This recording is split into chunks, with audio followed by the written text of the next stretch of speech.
ఇస్తామనేటువంటి విషయాన్ని కూడా ఈ సందర్భంగా నేను తెలియజేస్తా ఉన్నాను.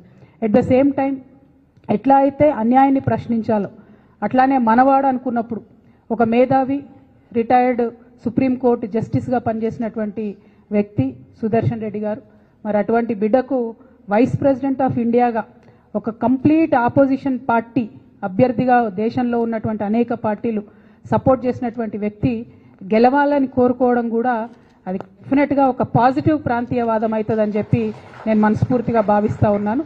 ఇది పార్టీలకు అతీతంగా తెలంగాణ బిడ్డ కాబట్టి ఆయనకు ఒక అవకాశం వచ్చింది కాబట్టి. అంటే నేను ఒక వ్యక్తిని ఎప్పుడు జీవితంలో మర్చిపోలేను. శేషన్ గారు అని ఉండే, టిఎన్ శేషన్ గారు అని.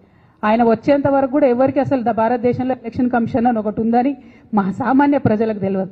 కానీ ఆయన వచ్చిన తర్వాత ఆ పోస్టుకు వన్నే వచ్చింది.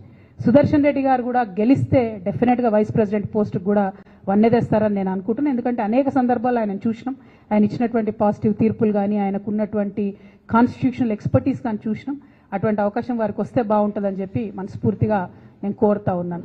ఎట్ ద సేమ్ టైం మరి తెలంగాణ జాగృతిలో కూడా మీరు అందరు చూసినారు గత కొన్ని రోజులుగా జరుగుతున్నటువంటి పరిణామాలని మేమందరం కూడా అంతరంగంగా చర్చించుకుంటా ఉన్నాం. ఒక ఉన్నతమైనటువంటి ఆశయాలతో తెలంగాణలో అడుగేయాలనేటటువంటి ఆలోచనలో ఉన్నాం. ఉన్నతమైనటువంటి లక్ష్యంతో సాధించుకున్నటువంటి భౌగోళిక తెలంగాణని పరిపుష్టం చేయాలంటే సామాజిక తెలంగాణ సాధన కోసం తెలంగాణ చైర్మన్ గారికి స్వాగతం. గౌరవనీయులు